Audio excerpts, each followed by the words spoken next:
Afternoon, guys. Hope you're well. Same process ever. Max on either side. We'll set an embargo partway through for 10:30 this evening. Start with Fraser in the middle. Hello, Pep. You okay?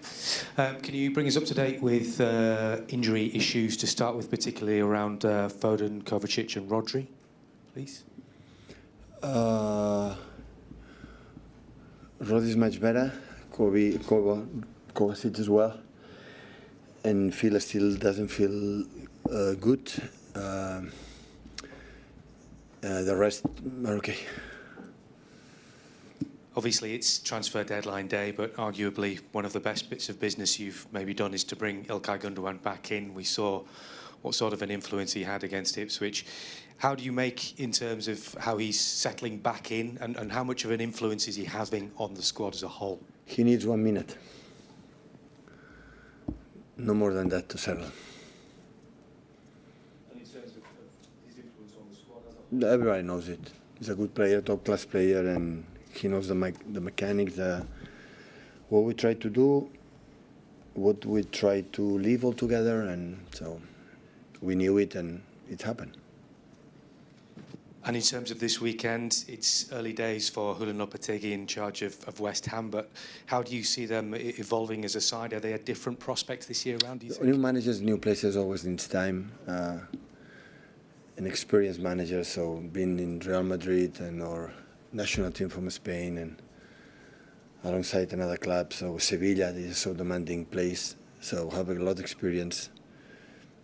He's an unbelievable person, and yeah, so West Ham at what I already had, a really good squad, and this transfer this summer bring new top players and especially up front, physicality, but especially up front, they have an incredible weapons. It's a really strong team.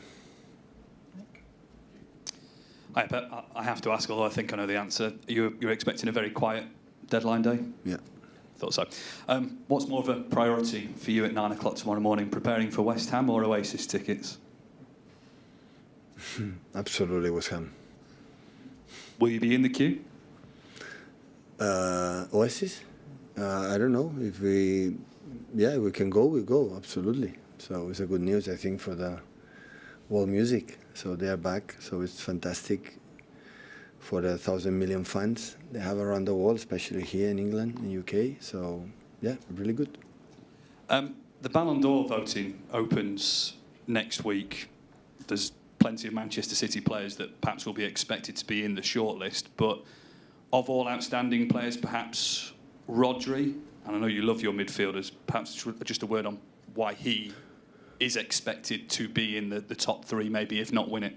I would love to, one player win this award for the players means a lot, so I would love it. So, but I think, I said many times, just being in contention or being there means that the club and individually, collectively, have done a good season. So, but there are a lot of good teams with the good players as well. So hopefully it's happened, but it's not in my hands.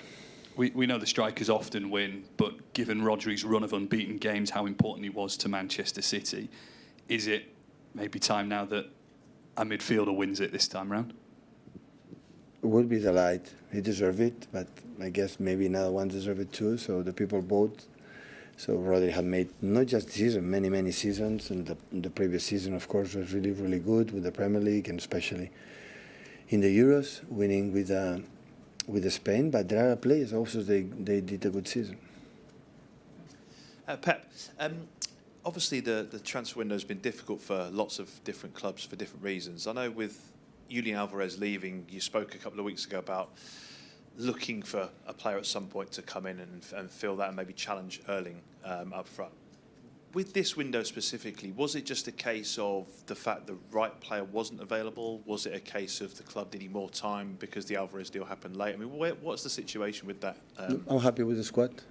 So we didn't expect, because we didn't expect Julian was leaving. But I didn't expect, I don't know, because he had conversations for a long time ago with other clubs, his agent, so could happen. But at the end, always you think maybe he's going to stay, but that didn't happen. And after we saw, but we have, of course, you have many injuries will be a problem, but hopefully you know, in 2-3 months, it's back Oscar and Phil is in that position, and Makati can play in that position, Gundogan can play in that position, Bernardo can play in that position, a different type of players like Erling, of course.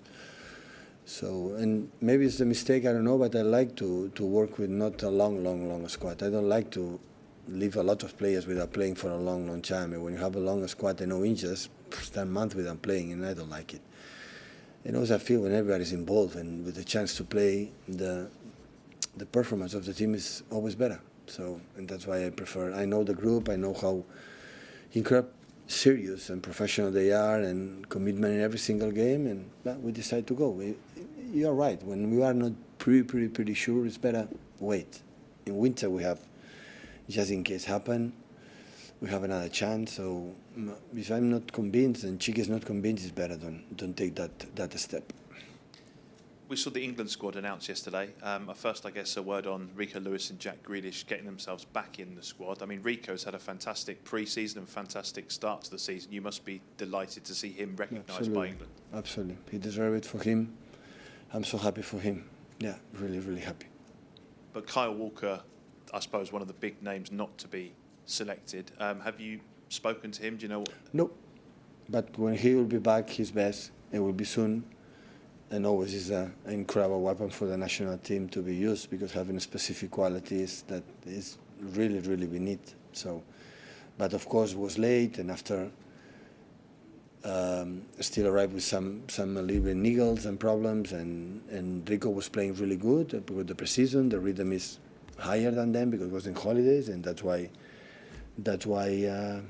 he's in the position. But you know, also there are many games in national team as well, and with his physicality, if he still is, his desire is going there, he has a chance to come back. It just perform well to play here, and the open for national team will be open. Because Kyle obviously has that seniority, lots of experience, but this season is Rico pushing him as close as he ever has done in terms of for that place in the He's team? a different type of player. So what Rico gives to the team, Kyle cannot give us, and what Kyle gives us to us, Rico cannot do it. So, but that is what about. It's not long big squad, but everyone push each other, you know, to in position. That is the only way. Hi, Pep. About your future, I appreciate it must be tiring to receive those questions regularly, but just to try to understand your rationale on either deciding to stay or to go. Does it come from within, you think, this decision, or you're waiting to see the body language of the squad throughout the next months? I answered this question the first days, and it's over.